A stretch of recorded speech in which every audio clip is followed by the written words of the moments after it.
Assalamualaikum. Jangan lupa like, comment, and subscribe. Bye. Bismillahirrahmanirrahim. Assalamualaikum warahmatullahi wabarakatuh. Alhamdulillahilladzi hadana lihada wa ma kunna linahtadiya laula an hadana Allah. Asyhadu an la ilaha illallah wahdahu la syarika lah wa asyhadu anna sayyidana wa nabiyyana wa habibana Muhammadan abduhu wa rasuluhu la nabiyya ba'dah. Allahumma salli wa sallim ala nabiyyina wa habibina wa maulana Muhammadin ibni Abdillah wa ala alihi wa sahbihi wa mawalah wa ba'du. Hadirin dan hadirat jamaah salat subuh dan pengajian yang dirahmati Allah, alhamdulillah bertemu kembali di pagi hari ini bertepatan dengan tanggal 4 Februari 2024 Miladiah dan 24 Rajab 1445 Hijriah dari kalender Masehi. Dari kalender Hijriah sekitar 3 hari lagi kita akan memperingati peristiwa Isra dan Mi'raj Nabi kita Muhammad sallallahu alaihi wasallam. Dan dari kalender Masehi ataupun Miladi sekitar 10 hari lagi kita akan berpartisipasi di dalam penentuan nasib negeri untuk 5 tahun yang akan datang. Kemudian juga sebulan setelah ini kita akan masuk ke dalam bulan suci Ramadan. Jadi ada banyak hal yang harus kita buat persiapan, dan tentu waktu sekitar 45 menit sampai dengan 1 jam ke depan tidak mungkin untuk merangkum seluruhnya. Maka pada pertemuan ini kita prioritaskan 2 perkara penting. Yang pertama terkait 3 hari ke depan tentang Isra dan Mi'raj, dan yang kedua 10 hari ke depan tentang pemilihan kepemimpinan. Untuk yang pertama, Isra dan Mi'raj Nabi kita Muhammad sallallahu alaihi wasallam adalah sebuah pembuktian dari Allah Subhanahu wa taala tentang kemahakuasaannya. Maka Allah perlihatkan kepada Nabi sebagai saksi mata tentang malakutus samawati wal ard. Yang dilihat oleh Nabi hanya sebahagian kecil. Maka dalam surat Al-Isra Allah Ta'ala menyatakan linuriyahu min ayatina, untuk kami perlihatkan kepada Muhammad sebahagian min litab'id, sebahagian dari tanda-tanda kekuasaan kami. Kenapa perlu pembuktian? Sebab Rasulullah sallallahu alaihi wasallam sejak dari awal dakwah usia 40 tahun, tahun pertama kenabian, sampai dengan 10 tahun kemudian tidak pernah keluar dari negeri Mekah. Yang beliau tahu negeri itu cuma Mekah. Yang beliau tahu orang-orang hebat dan para pemimpin hanya Abu Lahab, Abu Jahal dan Abu Sufyan. Dan tentu itu menggetarkan jiwa beliau ketika 2 pilar dakwah, pilar politik dan pilar ekonomi, tumbang di waktu yang bersamaan. Wafatnya Abu Thalib dan wafatnya Khadijah binti Khuwailid. Terbuka serangan kepada Nabi, tidak ada proteksi sama sekali. Dulu orang Quraisy tidak berani mengganggu Muhammad karena ada pamannya Abu Talib. Dulu orang Quraisy tidak berani kepada Muhammad karena masih ada istrinya Khadijah yang sangat berpengaruh secara ekonomi. Begitu Abu Talib wafat dan Khadijah wafat, maka Muhammad terbuka untuk serangan tersebut. Dia Allah perjalankan Isra dan Mi'raj untuk meyakinkan Muhammad bahwa Abu Talib dan Khadijah bukanlah siapa-siapa, Abu Lahab, Abu Jahal dan Abu Sufyan bukanlah siapa-siapa dibandingkan kuasanya Allah Subhanahu wa taala. Dan itu mengajarkan sebuah hal penting bagi kita, bahwa kita perlu piknik. Maka orang yang jarang piknik, yang hanya main di kampung saja, setiap kali ada persoalan maka kalimat andalannya adalah Ike Asolho. Maka orang yang selalu berbicara Asolho, yakinlah tidak pernah keluar dari komunitasnya, dan itu menghambat kemajuan. Yang kedua, Allah jadikan Isra dan Mi'raj sebagai pelipur lara Nabi Muhammad sallallahu alaihi wasallam dari peristiwa duka cita yang tahun tersebut diabadikan dengan nama Amul Huzni, tahun duka cita. Husnun, la tahzan, jangan engkau berduka cita. Kalau untuk peristiwa tersebut Nabi punya hiburan, lalu apakah setiap kali akan terjadi musibah ke depan Allah akan memi'rajkan Nabi? Isra itu hanya perjalanan berbentuk horizontal dari Masjidil Haram ke Masjidil Aqsa, tetapi Mi'raj itu perjalanan vertikal dari bumi sampai ke Sidratul Muntaha. Menariknya, di dalam Al-Quran tidak pernah terdapat peristiwa Mi'raj secara harfiah, eksplisit ataupun tekstual. Surat Al-Isra hanya berbicara tentang Isra. Subhanalladzi asra bi'abdihi, Maha suci Allah yang telah memperjalankan hambanya pada suatu malam. Sampai habis surat tersebut tidak membicarakan tentang perkara Mi'raj. Maka ketika Nabi pulang dari Mi'raj, beliau duduk di sekitar Ka'bah. Beliau hanya bercerita kepada orang Quraisy bahwa beliau diisrakan oleh Allah dari Masjidil Haram ke Masjidil Aqsa.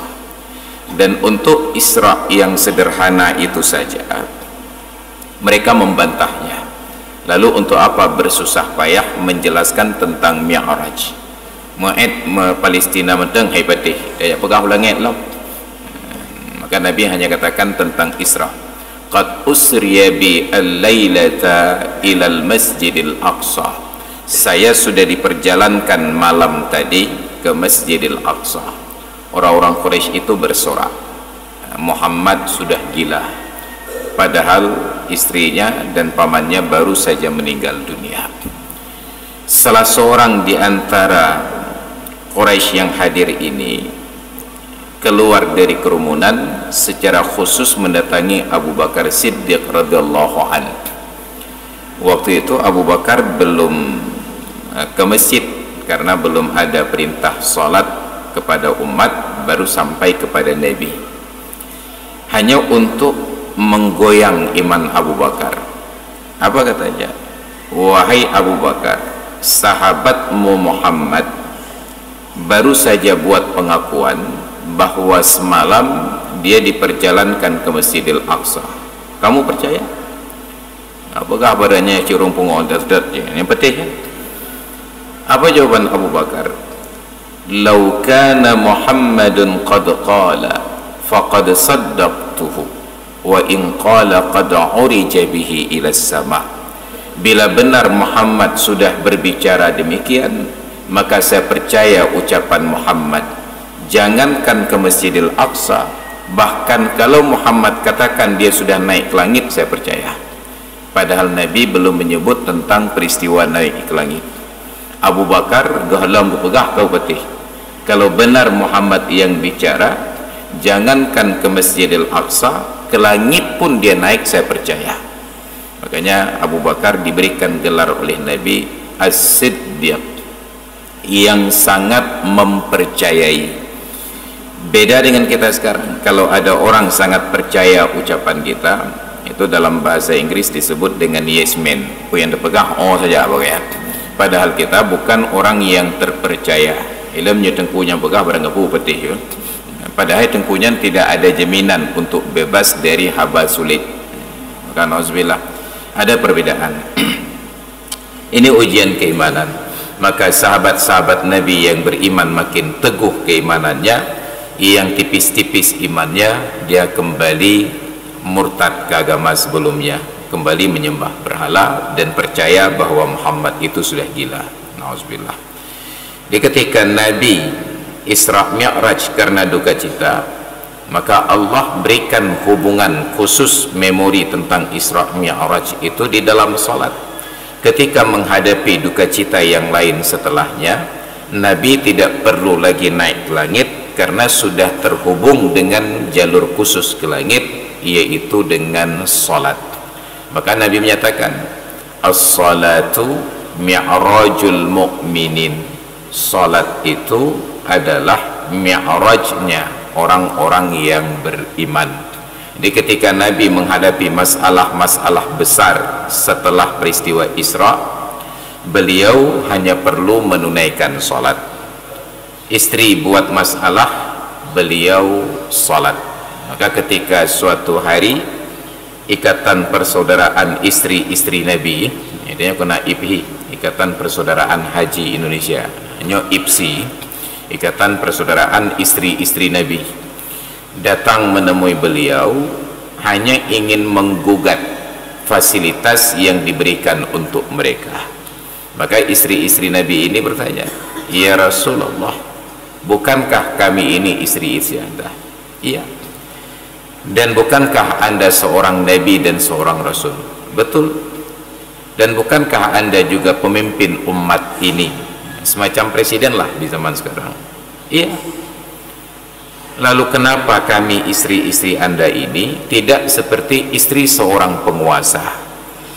Di Persia ada Kisra, di Romawi ada Kaisar. Istri mereka itu difasilitasi dengan istana yang megah, dengan kendaraan yang mewah, dengan perhiasan yang wah. Semuanya, kemanapun kita melihat, emas itu melingkar, mulai dari jari sampai ke lehernya. Kita lihat jarinya kuning, lengannya kuning, lehernya kuning, telinganya kuning, menggantung anting-anting. Sedangkan kami istri Anda cuma giginya yang kuning. Anda itu punya perhiasan. Nabi berduka, Nabi bersedih. Lalu apakah ketika hati Nabi menjadi gundah, beliau duduk nongkrong di warung kopi sambil main chip, ataupun sambil mabuk-mabukan, ataupun sambil melakukan aktivitas lainnya? Tidak. Beliau minta istrinya untuk pulang ke rumah menanti jawaban, dan beliau tetap berada di masjid itu sampai sebulan kemudian, tidak pulang ke rumah seorang pun di antara istri-istri beliau. Beberapa orang mertua Nabi mulai galau, gelisah. Sayyidina Umar menemui menantunya, sedangkan Abu Bakar yang sangat bijak menemui putrinya. Umar bertanya pada Nabi, ya Rasulullah, kenapa dalam sebulan ini saya melihat Anda tidak pulang ke rumah seorang pun di antara istri-istri Anda? Karena salah seorang istri Nabi adalah putri Sayyidina Umar yang bernama Hafsah binti Umar. Karena kurang bijak, maka Sayyidina Umar mendapatkan jawaban yang tidak enak. Wahai Umar, Nabi panggil mertuanya dengan menyebut nama.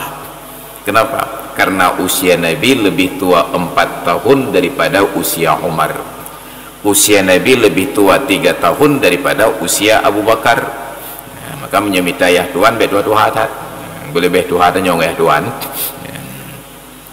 Wahai Umar, bila itu masalahmu, tanyakanlah kepada putrimu. Nyo bahasa cekeng bek bakai kata nyong, mbak anak dera kata nyong. Terkejut Umar, terserut beliau pulang. Abu Bakar bijak, ketika ada masalah antara putri dengan menantu, beliau menggugat putrinya. Maka ini sebuah konsep di dalam pernikahan. Ketika seorang orang tua melihat ada masalah dalam keluarga, salahkan keluarganya sendiri lebih dahulu. Saya punya anak laki-laki misalnya, kawin, terjadi keributan antara dia dengan istrinya, saya perlu mempertanyakan anak saya lebih dahulu sebelum menggugat menantu. Sedangkan menantu ketika bermasalah dengan istrinya, dia jangan mengadu ke orang tuanya, dia harus mengadu kepada mertuanya. Makanya Sayyidina Umar datang kepada Rasulullah. Rasulullah tidak datang pada Sayyidina Umar karena beliau tidak merasa perlu untuk mendapatkan jawaban. Kalau seorang menantu bermasalah dengan istri, lapor ke orang tuanya sendiri. Misalnya saya masalah dengan istri, saya lapor ke orang tua saya sendiri. Apa yang terjadi? Saya lapor, Mi, nyokak karulang amat Mi. Bertambah provokasi. Cik kau pegah bakah banyak promoh nyemunya cik gerak kacau kita. Bertambah provokasi. Tapi coba datang temui mertua, temui ibu mertua, ayah mertua. Tidak ada mertua yang ingin anak perempuannya bermasalah dengan menantunya, tetap akan mencari solusi damai. Dan mertua yang melihat menantu datang menemuinya ketika ada masalah akan mengapresiasi bahwa menantu ini adalah orang yang bijak dan ingin mempertahankan pernikahan. Diberikan solusi. Nyawa mak leng kakaru dengan mak demit. Oh, je huri inang cik lagi nyan penyakit. Nyan promo kata cik tungang dari zaman buah. Ma baik betul tak dah. Ilan pikiran cik bakal kata mengkawin dengan ilan zaman buah. Tentu akan sejuk suasananya. Jadi kalau lapor kepada orang tua masing-masing diprovokasi. Maka Abu Bakar datang ke putrinya Aisyah. Beliau bertanya, wahai putriku, kenapa Rasulullah sudah tidak pulang lagi ke rumahmu dalam sebulan terakhir ini? Karena sedang bermasalah, sedang gundah, dipicu sedikit, tangis Aisyah meledak. Beliau mengadu, wahai ayahku, kami istri-istri Nabi ini sudah salah melangkah. Kami datang menemui Rasulullah sebulan yang lalu, minta untuk diberikan fasilitas tempat tinggal, pakaian dan lain sebagainya. Marahlah Abu Bakar. Apa kata beliau? Sudah dapat suami setampan itu, sebaik itu dan setinggi itu kemuliaan dan derajatnya, masihkah dunia ini mengganggu pikiranmu? Domnan lah kau kata bi mentang motong gari tak lagi. Temui suamimu dan minta maaf. Maka Aisyah ngelap air matanya. Beliau keluar ke masjid. Aisyahnya kamarnya kan di sebelah mihrab. Beliau tidak keluar dari jalur mihrab. Beliau melingkar dari jalan yang lain, lalu masuk ke dalam masjid menemui Nabi. Melihat Aisyah datang, Nabi membacakan ayat Al-Quran, ya binta Abi Bakrin istami'i. Ini sikap Nabi. Kalau sudah marah kepada istrinya Aisyah, beliau akan panggil Aisyah dengan sebutan ya binta Abi Bakrin, wahai anu inong kubakah. Bahasa Aceh. Kalau sedang senang, beliau akan panggil Aisyah dengan sebutan ya Aish ataupun ya Humairah. Istami'i, dengarkan. Maka dibacalah ayat Al-Quran, ya ayyuhan nabiyyu qul li azwajika in kuntunna turidnal hayatad dunya wa mata'aha fata'alaina umatti'kunna wa usarrihkunna sarahan jamila. Wahai Nabi, katakan kepada istri-istrimu, bila kalian inginkan dunia dengan segala kesenangannya, ayo kemari. Umatti'kunna, aku senangkan kalian, apapun kebutuhan kalian akan aku penuhi. Mau rumah bertingkat, mobil mengkilat, sepatu menjungkat, bajai melipat, kue coklat, bandung tebi. Wa usarrihkunna sarahan jamila, tetapi kalian aku ceraikan dengan perceraian yang baik-baik. Aku berikan, tapi aku ceraikan. Begitu habis dibaca ayat, Nabi katakan, ya binta Abi Bakrin irji'i ila abawaiki wastashirihima, wahai putri Abu Bakar, temuilah ayah dan ibumu dan musyawarahlah dengan mereka berdua. Engkau pilih semua kesenangan tersebut dan aku ceraikan, atau bagaimana? Pecah lagi tangis Aisyah kedua kali. Apa kata beliau? Ya Rasulullah, afillahi wa rasulihi astashiru walidayya, adakah patut terkait dengan Allah dan Rasulnya saya masih harus bermusyawarah dengan ayah dan ibu saya? Saya pilih anda ya Rasulullah. Hana apa yang musyawarah ni? Lem pilih Rasulullah. Kajian, baik laki-laki atau boleh? Ini Nabi ketika beliau ribut dengan istri, beliau tetap di masjid beriktikaf dan salat. Wa ju'ilat qurratu aini fi shalah, dan dijadikan oleh Allah ketenangan batinku di dalam salat. Makanya sebagai orang Islam, beban seberat apapun solusinya ada dua. Wasta'inu bis sabri was salati wa innaha lakabiratun illa 'alal khashi'in, dan minta tolonglah kalian dengan apa? Bis sabri, dengan kesabaran, was salati, dan dengan salat. Kenapa sabar dulu bukan salat dulu? Karena untuk salat itu hanya kapasitas khusus. Semua orang ketika bermasalah tidak ada pilihan kecuali bersabar. Maka dalam persoalan apapun, baik masyarakat, baik keluarga, akan ada masalah-masalah yang kita punya hak jawab. Misalnya minta maaf Pak Kecik dituduh oleh warga masyarakat korupsi dan lain sebagainya, padahal beliau tidak melakukan, hanya karena momentumnya saja barangkali bertepatan. Pak Kecik ini memang sudah lama beliau berencana untuk beli mobil, sudah inden, ada pemilihan kecil, beliau mengajukan diri, terpilihlah beliau sebagai kecil, dan inden mobil beliau pun sampai waktunya. Menanja kecil kan kamu tahu baru rumah ya kah hidup depan apa ya kan, bang gedung kecil kamu tahu baru, padahal oh tigalam ke jalan roh ke kecil kagak pesan tahu ya kah inden, sampai waktunya pada saat beliau selesai dilantik hanya cik penggampung pakai ya. Padahal beliau sudah bayar tunai sebelum mencalonkan diri sebagai kecil, cuma karena proses inden baru sampai kiriman mobilnya setelah dilantik. Ketika sudah turun adegi alokasi dana kampung, langsung kena tuduhan.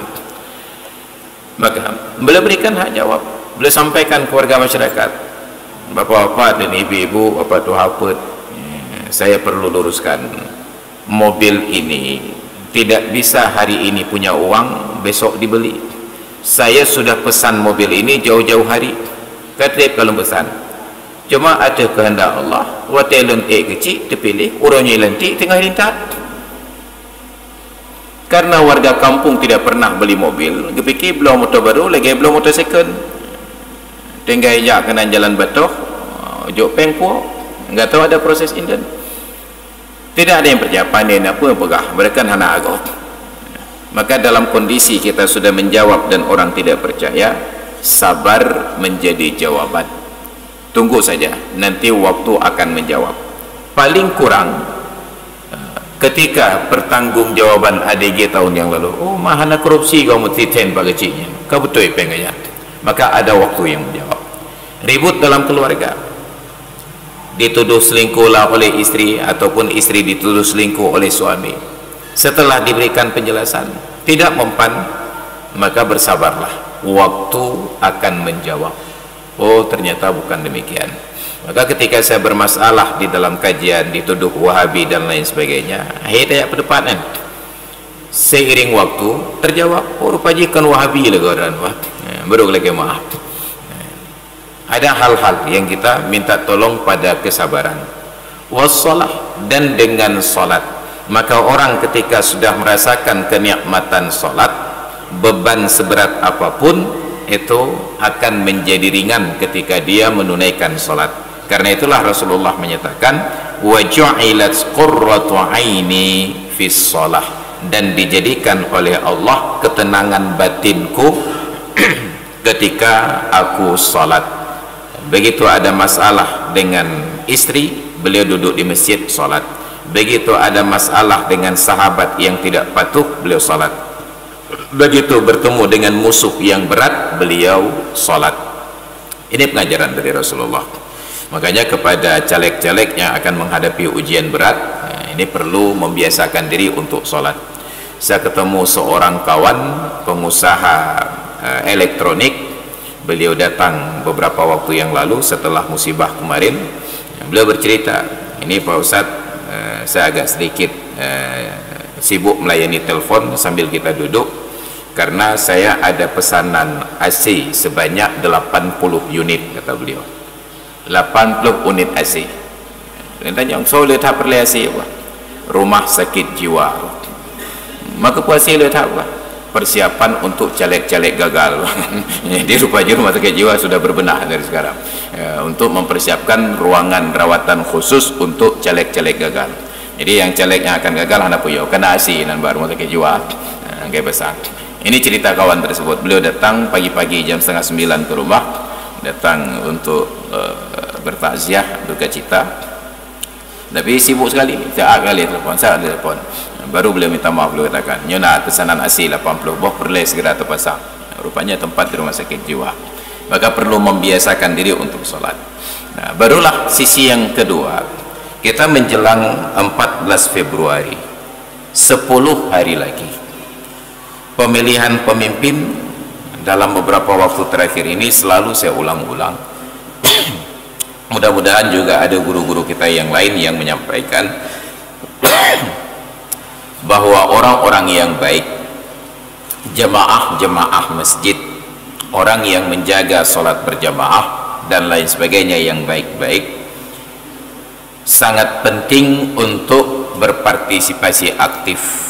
Jadi kalau ada kawan-kawan kita yang baik-baik ini sudah putus asa, alah baik tapi ke boh-boh wate mentang daya kanan, hei terpilih yang pejabat wak nyancin, tanamkan sebuah keyakinan, kewajiban kita untuk berikhtiar, berusaha. Selama masih ada hak suara walaupun hanya satu saja, maka usahakan untuk menggunakan hak suara tersebut. Sebagaimana narasi yang dikembangkan selama ini, pemilu ini bukan untuk memilih yang terbaik, tetapi untuk menghindari yang buruk berkuasa. Maka kita perlu berpartisipasi aktif, orang-orang baik perlu terlibat, sebab memang dirancang sistem pemilunya agar orang baik putus asa, supaya yang jadi pemimpin adalah orang-orang yang jahat. Mereka mungkin punya kuasa, mereka bisa mengutak-atik angka.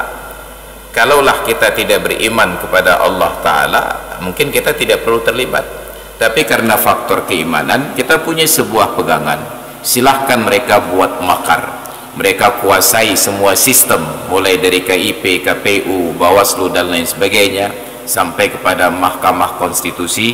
Tetapi tetap kita percaya dan yakin, wa makaru wa makarallahu wallahu khairul makirin. Mereka berbuat makar dan Allah pun berbuat makar, dan Allah sebaik-baik yang membuat makar. Jadi mereka mungkin hanya dengan kemampuan pemikiran yang terbatas, dan Allah maha sempurna. Maka ketika Allah Ta'ala berkehendak, terlihatlah betapa semua aturan dilanggar tanpa ada pihak yang keberatan. Sekarang ada peraturan yang dilanggar tapi banyak pihak keberatan. Mana contoh pelanggaran terjadi dan tidak ada yang keberatan? Ketika almarhum Kiai Haji Abdurrahman Wahid terpilih sebagai presiden, peraturan yang dilanggar adalah bahwa Presiden Republik Indonesia wajib sehat lahir dan batin, diperiksa kesehatan, mata periksa, gelinyung periksa. Makanya di dalam kitab fikih tentang siasah kepemimpinan, presiden itu harus fisiknya sigap, ketika bergerak mobilitasnya tinggi. Apalagi di masa lalu presiden itu langsung memimpin pasukan untuk berperang, maka tidak boleh yang lemot, yang geboy. Matanya boleh cacat, tapi tidak boleh kedua-duanya, harus ada sebelah mata yang berfungsi, sebab di masa lalu beliau punya kuasa hukum, mungkin dalam bahasa sekarang ada grasi dan lain sebagainya, untuk memberikan ampunan kepada pelaku kesalahan tertentu. Matanya itu diperlukan untuk memberikan penilaian, karena di dalam ilmu psikologi kepemimpinan, melihat raut wajah, garis-garis wajah itu memberikan kesan tentang tabiat secara keseluruhan, dan itu disusun oleh para ulama, dimulai oleh Imam Fakhruddin Ar-Razi dulu dengan kitab yang berjudul Ilmul Firasat, yang kemudian diterjemahkan dan diadopsi ke dalam bahasa Melayu, salah satunya di dalam kitab yang bernama Tajul Muluk. Tajul Muluk secara bahasa artinya mahkota para raja. Tajun mahkota, al-muluk jamak dari malikun, para raja. Apa maknanya? Seorang yang punya jabatan kuasa perlu menguasai ilmu itu sebagai mahkota agar tidak salah menunjuk orang untuk menjadi menteri. Begitu nya menyitino timo lalat laginya tabiat, menyitino timo lalat laginya tabiat. Maka salah satu yang kita pahami secara umum dalam ilmu lalat tersebut, orang yang lalat bagaki tega ajak-ajak. Nah, itu mungkin perlu menjadi menteri transportasi jika lah ajak-ajak. Nanti ada kebijaksanaan, orang yang lalat itimoh bakening yang bijaksana. Bahkan garis-garis kening ini pun menjadi sebuah pertanda. Orang yang banyak garis di keningnya menunjukkan secara umum dia bijaksana. Kenapa? Dia mau berfikir menggunakan kapasitas otaknya. Orang asal kena masalah, wate gitu mikir, kerut kening, wate kain-kain tepu kerut, makin banyak kerutan-kerutan. Maka bayangkan, coba lihat wajah orang barat, itu kerutannya 5-7. Itanya lehennya untung kebahagiaan. Jaring datang mikir, kena otak, jaring datang mikir. Maka kalau sudah tidak kerut sama sekali tepat, kerut hitam kerut, itu patut dicurigai. Ini jangan pakai. Jadi ada ilmu firasat. Ini tentang kepemimpinan di dalam Islam. Maka diajarkan Tajul Muluk. Telinga tidak boleh cacat dua-duanya. Salah satu telinganya harus berfungsi untuk mendengarkan keluhan rakyat, bukan untuk mengeluh pada rakyat. Bukan lewatnya, untuk mendengarkan keluhan-keluhan rakyat. Mulutnya wajib berfungsi normal untuk menyampaikan keputusan. Dan sebenarnya dalam Islam, kepemimpinan itu harus teruji dengan kemampuan berbicara di ruang publik, khutbah. Maka di zaman Rasulullah, khatib itu, khutbah itu mengangkat tema persoalan keumatan sepekan yang lalu dijawab di dalam khutbah, dan arahan untuk sepekan yang akan datang diberikan di dalam khutbah. Makanya khutbah Nabi singkat. Itanya wate ta khutbah, habis wate tengah jam, kesimpulan hanya 4. Kenapa? Karena tidak sesuai dengan kebutuhan. Jadi arahan kita hanya tentang takwa saja, tanpa ada rincian takwa yang kita inginkan itu seperti apa. Jadi kita sangat berharap sebenarnya untuk Aceh, calon kepala daerah di Aceh itu bukan diuji baca Quran. Nyan mula-ula dah tes baca Quran kualitas Iqra 1, maka hana pucap harusnya calon kepala daerah di Aceh diuji kemampuan di atas mimbar hari Jumat secara langsung. Nanti disusun berapa orang calon kepala daerah. Oh, ada 6 calon kepala daerah, maka ke-6-6-nya dites 6 kali Jumat. Iran Jumatnya untuk Banda Aceh, wali kotanya dites di Masjid Al-Makmur Lamprit, karena anda nanti akan khutbah di sini menjelaskan kebijakan. Ilmunya khutbah ke kelekemah itu akan mengeliminir orang-orang yang tidak patut. Karena pemimpin yang diperlukan adalah kemampuan orasinya, bukan kemampuan bagi-bagi sembakonya. Soekarno itu tidak terkenal sebagai orang yang hebat membagi sembako. Beliau terkenal sebagai orang yang hebat orasi, terkenal di seluruh dunia. Saingan beliau hanya John F. Kennedy. Itu Soekarno. Dengan kemampuan orasinya beliau taklukkan dunia, sampai Joseph Stalin itu tunduk kepada Soekarno. Udah nggak saya kamangai pegah apa yang promosi kalagak kero. Ma ada lagak tak rupa punya pegah haba gagap, kamu kelih hutang. Ini konsep sederhana. Maka kita senang ketika mendengar orang berbicara, teratur, narasi, struktur, gramatika. Tapi menjaga pegah haba melebu-lebu. Untuk kapasitas saya, ketika mendengar orang berbicara, pilihan kata, pelafalan tidak tepat, nyicikailah apa juga. Ada banyak ulama-ulama hebat di negeri ini, penceramah-penceramah hebat. Tapi setiap kali saya dengar ceramahnya, saya harus ganti channel. Hai tengok, padahal isinya sangat berkualitas. Kenapa? Karena struktur bahasa tidak enak. Di Arab itu banyak ulama-ulama alim, tapi yang paling saya senang untuk mendengar ceramahnya adalah Syekh Abdul Hamid Kishik dengan Syekh Abu Hassan. Kenapa? Karena mereka itu berbicara dengan bahasa yang sesuai gramatika, sesuai dengan qawaid nahwiyah, ilmu nahwu dan saraf, sehingga ucapan mereka dalam standar kami di pesantren bisa di-i'rab, fa'il, fi'il, maf'ul, semuanya itu sesuai. Ketika banyak ulama lain, termasuklah Syekh Mutawalli Asy-Sya'rawi, beliau itu ulama besar dan paling fenomenal di Mesir. Tetapi saya hanya suka mendengar ceramah beliau maksimal 15 menit. Kenapa? Di 15 menit itu beliau berbicara sesuai dengan gramatika bahasa Arab. Sisanya beliau masuk ke dalam bahasa Ammiyah, bahasa pasaran. Ayo dengar oleh. Padahal isinya luar biasa. Maka orang yang jadi pemimpin itu harus mempunyai kemampuan narasi yang baik agar umat senang mendengar. Makanya kecil yang sekarang ini, saya kalau di radio mendengar beliau itu berbicara, channel langsung nunduka. Hanya menyobat TV lemah ganyan. Tengah tekan i pai lenten le tiat. Nyandu mah dengar tu mm lagi urang mangai. Kenapa? Karena perlu narasi yang baik. Maka pilih pemimpin itu ada kriteria. Jadi kita hadir nanti pada 14 Februari untuk menghindari yang terburuk menjadi pemimpin. Maka orang-orang baik perlu terlibat. Alah tengku hek tapi pilih jika dia tu lewatnya nyong tu lagi nyong tapi pilih surat. Maka tugas kita berikhtiar. Nanti ada ikhtiar lanjutan orang-orang yang ahli di bidang teknologi untuk memantau adakah terjadi kecurangan ataukah tidak. Ternyata setelah semua kehati-hatian kita, yang curang juga yang menang. Itu adalah kuasa dan kehendak Allah. Tentu ada hikmah di baliknya. Maka kita kembali kepada jawaban Anas bin Malik radhiyallahu anhu, ketika suatu hari Al-Hajjaj bin Yusuf As-Saqafi datang ke kampung beliau, singgah dan sholat.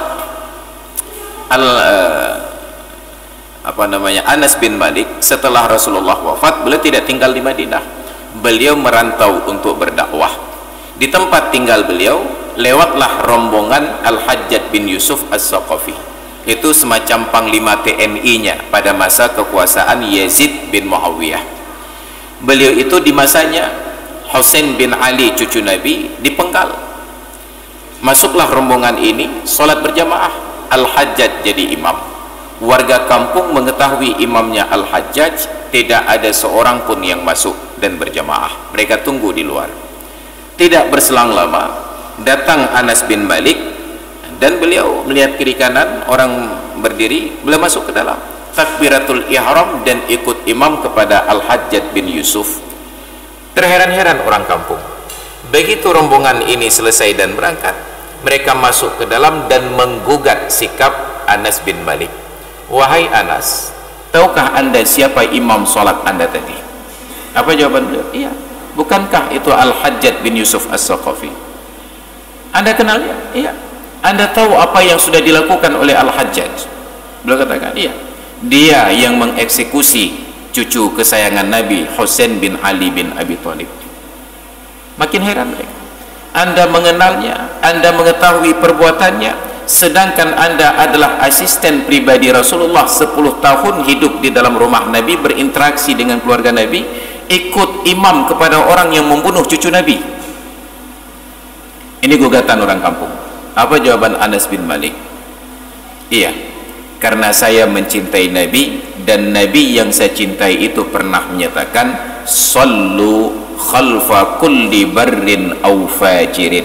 Salatlah mengikut imam, apakah imam itu orang baik ataukah imam itu orang jahat. Saya cinta kepada cucu Nabi, tapi saya lebih mencintai ajaran Nabi. Maka karena Nabi ini katakan salatlah ikut imam, apakah imamnya orang baik ataukah imamnya orang jahat? Walaupun saya tahu itu orang jahat, saya ikut imam. Yang kedua, kata beliau, ketika Allah berikan kepada kita pemimpin yang adil, yang mencintai rakyat dan takut kepada Allah, itu pertanda bahwa ada kebaikan akhirat yang Allah segerakan di dunia. Dan saat kita hidup baik-baik, Allah berikan pemimpin yang buruk, yang zalim kepada kita, itu adalah bahagian dari siksa akhirat yang Allah segerakan di dunia untuk meringankan hisab kita nantinya. Maka kalau dapat pemimpin yang buruk, bersabarlah. Itu ajaran dari Anas bin Malik. Maka nanti di 14 Februari ajak istri, anak, kawan-kawan, tetangga, siapapun yang punya hak suara, datanglah ke TPS-TPS yang terdaftar dan cobloslah. Dan kita perlu beristikharah untuk wakil-wakil rakyat, siapa yang harus kita pilih untuk pemimpin kepala daerah dan pemimpin negara, siapa yang akan kita pilih. Rasanya untuk presiden hampir tidak perlu istikharah.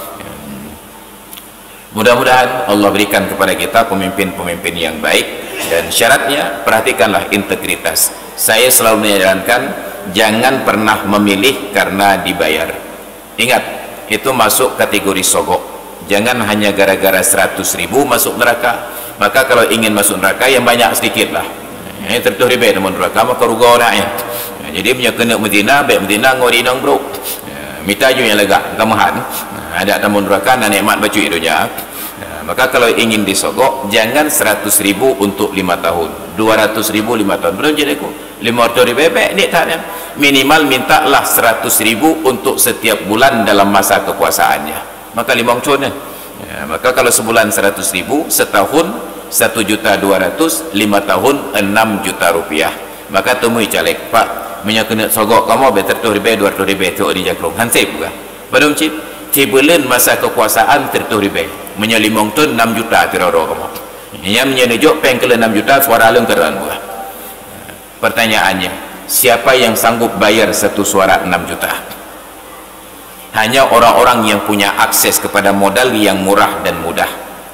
Toki kaya ada cat. Hanya yatim ya boh pengenan. So centem boh pengenan. Orang-orang yang jahat yang punya akses mudah kepada dana yang murah. Siapa? Agen-agen narkoba. Nyan 2 kilo mentang lagut sabu-sabu tinau. Kasih punya tak pada pil. Dibayar semuanya. Maka nanti yang akan merumuskan undang-undang untuk kita, kanun untuk kita adalah orang-orang yang lagi nyarupa. Maka na'udzubillah, seburuk apapun kehidupan kita sekarang, jangan sampai nasib anak-anak kita lebih buruk daripada yang kita alami. Maka kalau ada yang menawarkan pemberian-pemberian tertentu tersebut dalam bentuk money politik, bukan kos politik. Apa makna kos politik? Kos politik itu biaya politik. Misalnya ada caleg perlu pertemuan dengan warga, makan payah gejoi, payah gebi ongkoh Jawa, itu kos politik. Urang hitim jak berangkau ada ceramah mungkin menteja. Ya pegahro ke ilun urang hebat sayang ke releganya bikin. Maka payah ada bayi kau untuk jadi ngobayan. Nyan itu disebut dengan kos politik. Tetapi kalau diberikan uangnya tinggal dipilih lendernya lanjut, itu money politik. Maka kos politik legal, yang money politik ilegal. Jangan terlibat money politik. Kita yang terlibat. Kalau saya ingin memanfaatkan money politik dengan kondisi sekarang, apalagi dalam kedudukan sebagai wali kota Cekeung dengan musibah berosa, yang tinggal tak hubungi mentang rekan-rekan yang DPR RI, yang DPRK ni tak gebah. Nya insyaallah le tutung rumah aja dah belum motor baru tu boh. Kata Alphard. Hai ka baru Alphard engko berkat tutung baru tu boh. Nya tiga tatuk dah setiap pemilu. Ya insyaallah. Maka nauzubillah ar-rashi wal murtashi finnar. Orang yang menyogok dan menerima sogok tempatnya di dalam neraka. Dan kita sangat berharap kepada siapapun yang menjadi panitia pemilihan, bersikap adillah. Di atas pundak Anda ada beban dan tanggung jawab. Jangan sampai hanya karena jabatan 5 tahun masuk neraka selama-lamanya. Na'udzubillah summa na'udzubillah.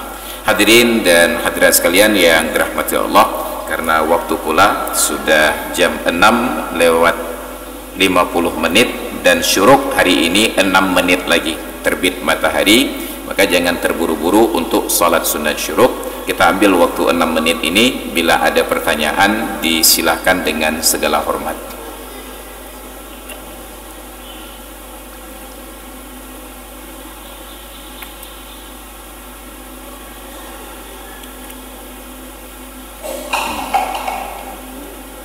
Silakan bila ada. Iya, silakan Pak.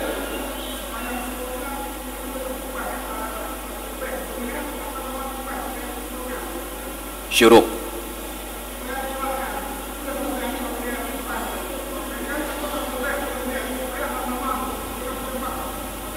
Oh iya, salat sunat syuruk. Ada perbedaan pendapat di kalangan para ulama antara yang menyatakan salat sunat syuruk dengan salat duha adalah salat yang sama dengan nama yang berbeda. Ada sebagian menyatakan salat syuruk berbeda dengan salat duha. Ya. Terlepas dari kedua-duanya, ada sebuah aturan bahwa salat salah satu syarat untuk sah dikerjakan haruslah sudah masuk waktu, dan waktu salat syuruk ketika matahari sudah sempurna terbit, bukan ketika sedang terbit matahari. Ketika matahari sedang terbit dinamakan dengan waktu makruh tahrim, artinya mendekati haram pelaksanaan salat pada waktu tersebut, tetapi karena dalil tidak akurat maka disebut makruh tahrim. Karena matahari ini sebuah objek yang besar, maka untuk terbitnya itu perlu durasi waktu, mungkin antara 5 sampai dengan 10 menit. Jadi umpama je nyo bulatan punggungnya lagi mata uro terbit dari ufuk langit, jadi ketika terpegah uronya 6.56 terbit matahari, nyam ada jenguk. Untuk orang yang puasa itu sudah tidak boleh lagi makan dan minum, tetapi untuk salat sunat syuruk dia harus tunggu sampai terangkat matahari yang baru disebut syuruk. Maka proses itu perlu waktu sekitar 5 sampai dengan 10 menit. Makanya untuk salat lebih baik telat sedikit memastikan masuk waktu daripada terburu-buru ternyata belum masuk waktu. Karena seburuk-buruk orang yang salat setelah keluar waktu masih jauh lebih bagus dibandingkan orang yang salat sebelum masuk waktu. Kenapa? Karena sebelum masuk waktu salat tidak sah. Setelah keluar waktu salat masih sah tetapi berdosa apabila tidak ada uzur. Maka jadi salat sunat syuruk tapreh mata uro itu bid ile lenyan tapreh mesti acuk nyan baru ta mulai mengerjakan salat sunat. Jangan terburu-buru, karena masyarakat kita hanya diajarkan semangat beribadah, tidak diajarkan tata cara ibadah. Karena itu pula setiap kali kajian subuh saya hentikan pengajian ketika matahari sudah terbit, karena menalempiuh 10 minit yang kau ikut menalempiuh menang temayang aja wate golek temu kat mah buka wae temayang banyak kat rumah hana temayang le nego ubah nya lebih kat rumah hana temayang le daripada ini temayang aja. Kenapa? Karena tidak bermanfaat, sebab salat sebelum masuk waktu. Maka tunggu dulu sampai matahari benar-benar terbit baru kita kerjakan. Sebab salah satu larangan salat pada waktu syuruk dan pada waktu ghurub terbenam matahari itu waktu berkembangnya kekuatan jin. Maka di tempat bertemunya dua kondisi yang kontras antara panas dan dingin, antara gelap dan terang, yang tempat mensapat jin. Jadi kena pegah le orang nyamun bet duduk iup rambai bubung nyan masalah je kan dia buat bubung ini tapi tetapi dalam posisi tertentu matahari tepat di atas ubun-ubun, setengah badan kita di bawah naungan, sebahagian di bawah terik matahari, dan itu tempat jin bertumbuh kekuatannya. Maka ketika matahari sedang terbit, matahari sedang terbenam, nyan wate tengah grup-grup jin yang ke le urang tua zaman pegah tengah senja anak mit bek naik luar damong dalam rumah tok tingkap menyakena terbit untuk preh le hilup mata uro terbit. Maka orang tua kita dulu sangat menjaga waktu senja ketika matahari menjelang terbenam. Anak mit bek nali yang mediang luar. Beda dengan orang tua lainnya, makin rap hilup mata uro makin terbit anak mit untuk jam sapat jin dalam tubuh. Ya, maka jalan-jalan sore minta jin penting banyak orang. Orang cik dan zaman karap ilup mata uro nyan pantang dekat mediang luar. Temong top tingkap. Kenapa? Ketika jin sedang lompat-lompat berkumandang azan, maka jin ini akan lari terbirit-birit bersembunyi di setiap objek yang mungkin dia masuk ke dalamnya. Maka yang paling rentan untuk terjadi anak kecil dengan orang perempuan yang dalam keadaan tidak suci. Elok kena. Maka jin atai dengar azan iplung. Karenanya ke pegah menyetengah di masjid berkumandang azan terbit nya lagi jin. Makruh. Kecuali apabila terbit untuk tersolat di masjid yang lain berjamaah, itu baru tidak jadi makruhnya. Demikian. Maka menyamana menyajino syuruk poh 6 lewat 56 minit, maka tasmayang sunat syuruk untuk paling bagah poh 7 lewat 1 minit. Demikian, terima kasih. Baik hadirin dan hadirat sekalian yang dirahmati Allah, dang taprih poh 7 lewat 1 minit nai pai luar untuk jadi. Wallahu a'lam bissawab wa ilaihil marji'una wal ma'ab. Hadanallahu wa iyyakum ajma'in. Assalamualaikum warahmatullahi wabarakatuh.